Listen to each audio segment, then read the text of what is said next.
यहाँ पर हम देखते हैं कांटा संकेतक और ट्रैप संकेतन में अंतर क्या है। कांटा संकेतक जो होता है, एक होता है ट्रैप संकेतक। इन दोनों में अंतर क्या होता है? कांटा संकेतक यह कांटे की स्थिति बताने के लिए लगाया जाता है, और ट्रैप संकेतक क्या होता है? यह ट्रैप या डीरेलिंग स्विच की स्थिति बताने के लिए लगाया जाता है। जो कांटा संकेतक होता है, जब कांटा सीधी लाइन के लिए लगा होता है तो वह दिन में सफ़ेद निशान और रात में सफ़ेद बत्ती दिखाता है। और जब डीरेलिंग स्विच खुला होता है तब दिन में लाल निशान और रात में लाल बत्ती दिखाता है। जब कांटा घुमाव के लिए लगा होता है तो वह दिन में कोई निशान नहीं और रात में हरी बत्ती दिखाता है। और जब डीरेलिंग स्विच बंद होता है तो यह दिन में कोई निशान नहीं और रात में हरी बत्ती दिखाता है। अब बात करते हैं ऑटोमेटिक सिग्नल, जो स्वचालित सिग्नल है, अपने आप चलते हैं। ऑटोमेटिक सिग्नल में क्या लिखा रहता है?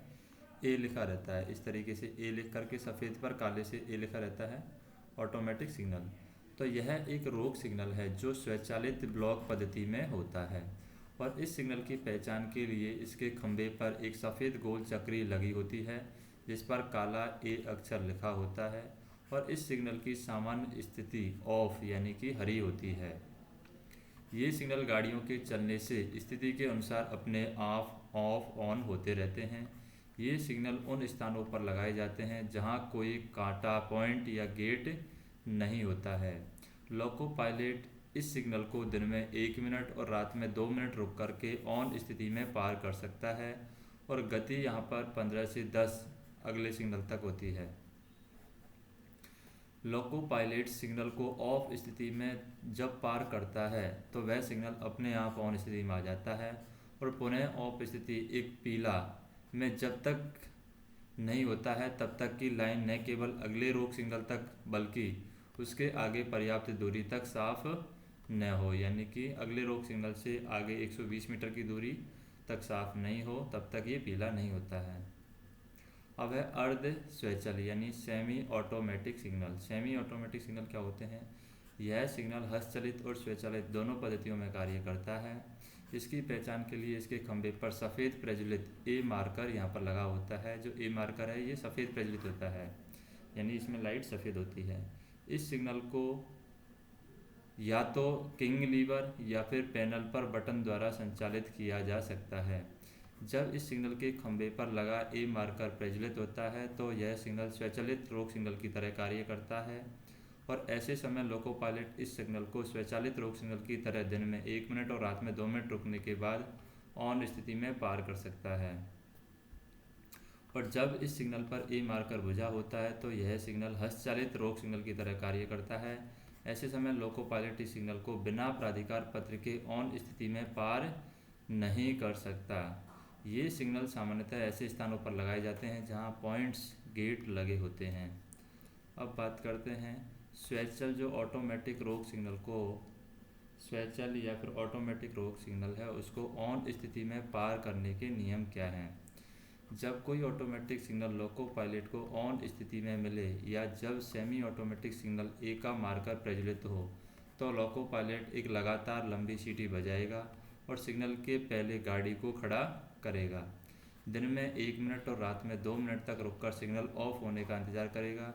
यदि इस दौरान सिग्नल ऑफ नहीं होता है तो गार्ड का ध्यान आकर्षित करने के लिए लंबी सीटी बजाएगा और गार्ड के साथ हाथ सिग्नलों का आदान प्रदान करेगा और सतर्कतापूर्वक आगे बढ़ेगा। ऐसे समय दृश्यता साफ होने पर गाड़ी की गति 15 किलोमीटर पर आवर और दृश्यता साफ न होने पर 10 किलोमीटर पर आवर से अधिक नहीं होगी। लोको पायलट सतर्क रहेगा और किसी भी अवरोध से पहले गाड़ी रोकने के लिए तैयार रहेगा। स्वचालित रोक सिग्नल ऑन स्थिति में पार करने के बाद किसी भी इंजन से चलाए जाने वाले गाड़ी के लोको पायलट को यह सुनिश्चित कर लेना चाहिए कि अपनी गाड़ी और आगे जाने वाली गाड़ी या अवरोध के बीच का अंतर 150 मीटर या 2 IHI स्पैन से कम नहीं होना चाहिए। 2 OH स्पैन से 2 OH स्पैन से कम नहीं होना चाहिए। OH स्पैन क्या होता है? जो ऊपर लाइट लगी रहती है उसमें 2 खंभों के बीच की दूरी होती है 1 OH स्पैन। तो 2 OH स्पैन से कम नहीं होना चाहिए। तथापि EMU गाड़ी के संबंध में EMU गाड़ी और आगे जाने वाली गाड़ी या अवरोध के बीच अंतर 75 मीटर ही होता है और 1 OH स्पैन से कम नहीं होना चाहिए। अब बात करते हैं हम स्वचालित रोक सिग्नल और अर्ध स्वचालित रोक सिग्नल में अंतर क्या है। स्वचालित रोक सिग्नल क्या होता है और अर्ध स्वचालित रोक सिग्नल क्या होता है। स्वचालित रोक सिग्नल, इस सिग्नल की पहचान के लिए इसके खंभे पर सफ़ेद गोल चक्री में काले रंग से ए लिखा बोर्ड लगाया जाता है।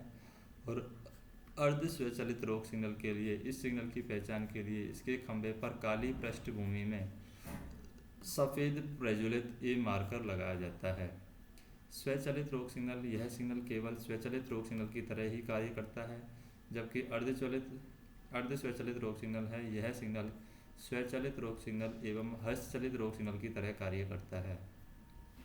स्वचालित रोक सिग्नल, इस सिग्नल के पश्चात कोई कांटे, पॉइंट्स, गेट नहीं होते हैं, जबकि अर्धचलित रोक सिग्नल में यह सिग्नल सामान्यतः क्रॉस ओवर, कांटे, पॉइंट्स, गेट से पहले लगाया जाता है।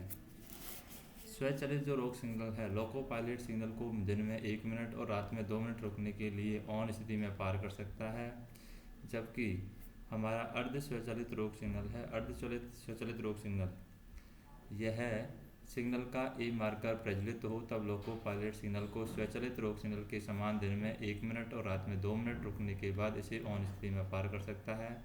यदि ए मार्कर बुझा है तो लोको पायलट ऐसे सिग्नल को बिना उचित प्राधिकार पत्र के ऑन स्थिति में पार नहीं करेगा। स्वचालित रोक सिग्नल, यह सिग्नल गाड़ी के चलते ही अपने आप ऑन ऑफ होते रहें, जबकि अर्ध यानी सेमी कंट्रोल्ड अर्ध स्वचालित रोक सिग्नल, ये सिग्नल किंग लीवर द्वारा या पैनल से बटन द्वारा संचालित होते हैं। मध्य खंड modified semi automatic stop signal, मध्य खंड modified semi automatic signal stop signal की बात करते हैं। विशेष अनुदेशों के अधीन, विशेष अनुदेश कौन जारी करता है, PCOM। तो विशेष अनुदेशों के अधीन प्रत्येक दिशा में स्वचालित ब्लॉक सिग्नल क्षेत्रों में 2 स्टेशनों के बीच किसी एक स्वचाल रोक सिग्नल को अधोसित या अर्ध स्वचाल रोक सिग्नल के रूप में परिवर्तित किया जा सकता है। इस प्रकार मुहैया कराए गए मध्य खंड modified semi automatic stop signal को ट्रैक सर्किट अथवा एक्सल काउंटर या दोनों के माध्यम से आगे वाले स्टेशन के सिग्नलों के साथ इंटरलॉक किया जाएगा। उसे आगे वाले स्टेशन के स्टेशन मास्टर के द्वारा नियंत्रित किया जाएगा। संबंधित संकेत दोनों ओर के स्टेशन मास्टरों के पास उपलब्ध होंगे, चाहे सिग्नल सामान्य स्वचाल माध्यम में हो या फिर मॉडिफाइड सेमी ऑटोमेटिक माध्यम में हो।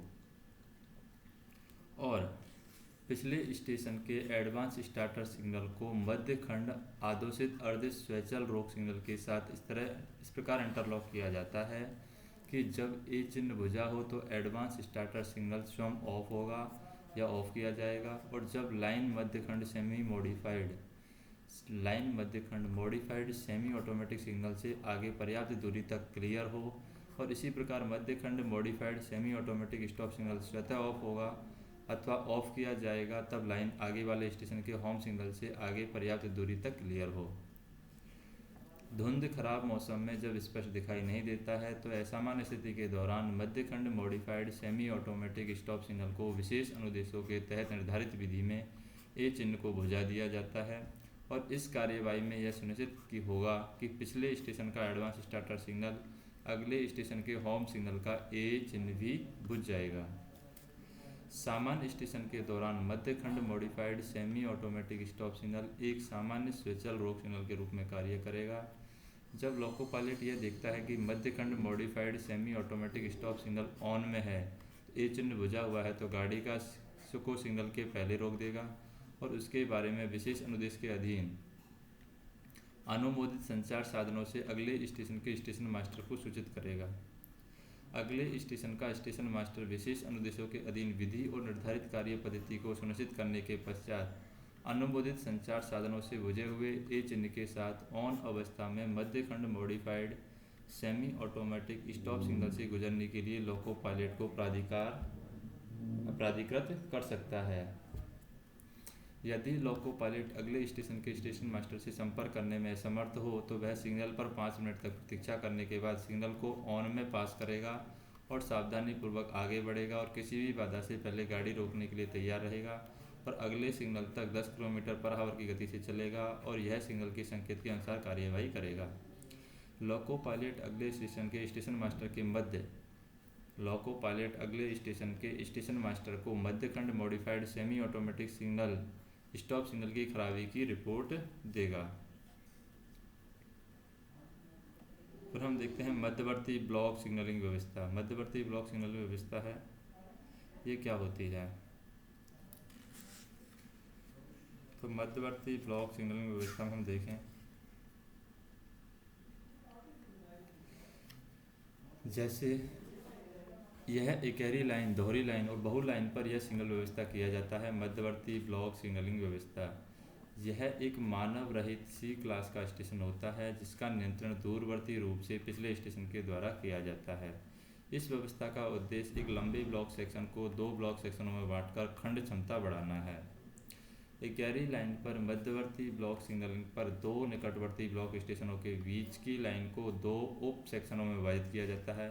पहला सेक्शन जिसे स्टेशन नियंत्रित मध्यवर्ती ब्लॉक सेक्शन कहा जाता है और IVS के आगे और ब्लॉक स्टेशन के पहले रोक सिग्नल के बीच के स्टेशन को, यानी ब्लॉक स्टेशन के पहले और रोक सिग्नल के बीच के स्टेशन को ब्लॉक नियंत्रित मध्यवर्ती ब्लॉक सेक्शन कहा जाता है। इस व्यवस्था में ब्लॉक सेक्शन में एक रोक सिग्नल लगाया जाता है, यानी ये जो व्यवस्था है, इस व्यवस्था में ब्लॉक सेक्शन में एक रोक सिग्नल लगाया जाता है जिसे मध्यवर्ती ब्लॉक होम IVS मध्यवर्ती ब्लॉक होम सिग्नल कहते हैं। और इस सिग्नल की पहचान के लिए इसके खंभे पर एक सफ़ेद गोल चक्री लगाई जाती है जिस पर काले अक्षर में IV लिखा होता है। और यदि IVS गेट का भी बचाव करता है तो इस पर लीजेंड बोर्ड लगाया जाएगा जिस पर लिखा जाएगा कि यह सिग्नल गेट का बचाव करता है, इसे ऑन में पार करते समय गेट का बंद होना सुनिश्चित करें। और इस सिग्नल की पूर्व सूचना देने के लिए इससे 1000 मीटर पहले डिस्टेंट सिग्नल लगाया जाता है। और इस व्यवस्था में पिछले स्टेशन के अंतिम रोक सिग्नल से IVS के आगे 400 मीटर तक की लाइन को ट्रैक सर्किट किया जाता है अथवा एक्सल काउंटर लगाए जाते हैं। पिछले स्टेशन के अंतिम रोक सिग्नल से लेकर के IVS के आगे 400 मीटर तक की लाइन अवरुद्ध है या साफ है, इसकी जानकारी देने के लिए पिछले स्टेशन पर एक ट्रैक वर्थिंग इंडिकेटर लगाया जाता है। और यदि अंतिम रोक सिग्नल से लेकर के IVS के आगे 400 मीटर तक की लाइन अवरुद्ध है तो ट्रैक वर्थिंग इंडिकेटर लाल रोशनी दिखाता है और यदि लाइन साफ है तो कोई रोशनी नहीं या हरी रोशनी दिखाता है। IVS एक टॉक वैक टेलीफोन लगा होता है IVS पर, जिससे लोको पायलट पिछले स्टेशन के स्टेशन मास्टर से बात कर सकता है।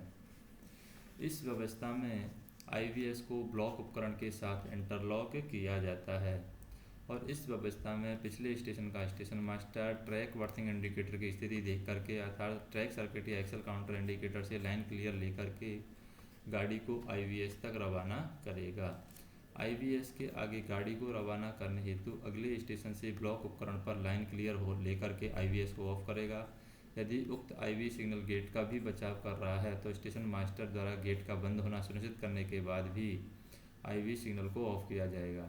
और जैसे ही गाड़ी IVS के आगे 400 मीटर की दूरी पार कर लेती है, स्टेशन मास्टर फिर से ट्रैक सर्किट एक्सल काउंटर से लाइन क्लियर लेकर के गाड़ी को IVS तक रवाना कर सकता है। और इस तरह से एक लंबे ब्लॉक सेक्शन को दो भागों में बांट करके दो गाड़ियों को चलाया जा सकता है और खंड क्षमता को बढ़ाया जा सकता है। IVS व्यवस्था को निम्नलिखित परिस्थितियों में बंद किया जाता है, जैसे कि TSL वर्किंग के दौरान इसको बंद किया जाता है, संपूर्ण संचार व्यवस्था भंग होने पर बंद किया जा सकता है, IVS सिग्नल के खराब होने पर बंद किया जा सकता है, IVS का डिस्टेंट सिग्नल यदि ऑफ स्थिति में है या ख़राब हो गया है, ब्लॉक उपकरण खराब होने पर, ट्रैक सर्किट या एक्सल काउंटर खराब होने पर, IVS का सिग्नल रिपीटर खराब होने पर। फिर हम देखते हैं IVS को ख़राब या ऑन स्थिति में पार करना। IVS को हम ख़राब या ऑन स्थिति में कब पार कर सकते हैं उसको हम देखते हैं। जब लोको पायलट को मध्यवर्ती ब्लॉक रोक सिग्नल ऑन स्थिति में मिलता है तो वह उससे पहले अपनी गाड़ी को रोकेगा और गार्ड का ध्यान आकर्षित करने के लिए लगातार लंबी सीटी बजाएगा और मध्यवर्ती ब्लॉक पोस्ट पर लगे टेलीफोन से तुरंत पिछले स्टेशन के स्टेशन मास्टर से संपर्क स्थापित करेगा। यदि टॉक बैक पर संपर्क स्थापित होता है और यदि स्टेशन मास्टर लोको पायलट को बताता है कि उसकी गाड़ी के लिए अगले स्टेशन से लाइन क्लियर प्राप्त कर लिया गया है किंतु उक्त सिग्नल खराब होने के कारण उसे ऑफ नहीं किया जा सकता, तो स्टेशन मास्टर लाइन क्लियर में प्राप्त प्राइवेट नंबर और अपनी प्रथमाक्षरी लोको पायलट को बताएगा, जिससे लोको पायलट अपने मेमो बुक T45V में नोट करेगा। ये मेमो बुक होती है ड्राइवर के पास में, T245B में नोट करेगा। और इसके बाद लोको पायलट गार्ड का ध्यान आकर्षित करने के लिए छोटी सीटी बजाएगा और गार्ड के साथ हाथ सिग्नलों का आदान प्रदान करके अपनी गाड़ी को सामान्य गति से रवाना करेगा। और यदि उक्त आईवी सिग्नल के द्वारा गेट का बचाव भी किया जाता है तो स्टेशन मास्टर के द्वारा उस गेट को नॉन इंटरलॉक्ड मानते हुए गेट का बंद होना सुनिश्चित करने के एवज में गेटमैन से प्राप्त प्राइवेट नंबर भी लोको पायलट को देगा। यदि टॉक बैक खराब हो या उपलब्ध न हो तो लोको पायलट 5 मिनट तक सिग्नल के ऑफ होने का इंतजार करेगा। यदि इस दौरान भी सिग्नल ऑफ नहीं होता है तो लोको पायलट एक लंबी सीटी बजाएगा और गार्ड के साथ हाथ सिग्नलों का आदान प्रदान करेगा। लोको पायलट दृश्यता साफ होने पर 15 किलोमीटर पर आवर और दृश्यता साफ न होने पर 8 किलोमीटर पर आवर की अधिकतम गति से गाड़ी रवाना करेगा। और ऐसे समय लोको पायलट सतर्क रहेगा, किसी भी अवरोध से पहले रुकने के लिए तैयार रहेगा। यदि अगले स्टेशन का कोई सिग्नल ऑफ भी दिखाई पड़ता है तो वह उस सिग्नल का पालन तब तक नहीं करेगा जब तक कि सिग्नल तक पहुंचा न जाए। और यदि उक्त आईवी सिग्नल के द्वारा गेट का भी बचाव किया जा रहा है तो लोको पायलट उपरोक्त प्रक्रिया अपनाने के बाद गेट तक सतर्कतापूर्वक जाएगा और यदि वह देखता है गेटमैन ऑल राइट सिग्नल दिखा रहा है तो सतर्कतापूर्वक गेट पार करेगा। और गेट पार करने के पश्चात दृश्यता साफ होने पर 15 किलोमीटर पर आवर और दृश्यता साफ न होने पर 8 किलोमीटर पर आवर की अधिकतम गति से अगले स्टेशन के प्रथम रोक सिग्नल तक जाएगा। और यदि गेटमैन ऑल राइट सिग्नल नहीं दिखा रहा है या उपस्थित नहीं है या गेट सड़क यातायात के लिए बंद होना सुनिश्चित करने के बाद ही गेट पार करेगा। और गेट पार करने के पश्चात दृश्यता साफ होने पर 15 किलोमीटर पर आवर या दृश्यता साफ न होने पर 8 किलोमीटर पर आवर की अधिकतम गति से अगले स्टेशन के प्रथम रोक सिग्नल तक जाएगा। और अगले स्टेशन पर लोको पायलट गाड़ी रोक करके सिग्नल टेलीफोन के खराब होने की सूचना स्टेशन मास्टर को देगा। स्टेशन मास्टर तुरंत उसकी सूचना पिछले स्टेशन मास्टर को देगा। और यदि पिछले स्टेशन से आईवीएस को ऑन में पार करने के लिए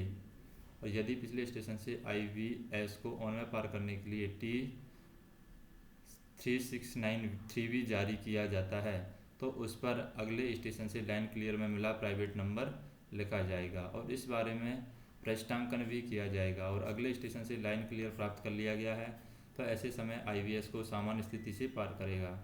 और यदि वह लीजेंड बोर्ड वाला आईवीएस है तो T/3693V पर लाइन क्लियर में मिला प्राइवेट नंबर के साथ साथ गेटमैन का प्राइवेट नंबर भी लिखा जाएगा। उसके बाद में होते हैं पटाखा सिग्नल हम बाद में देखेंगे।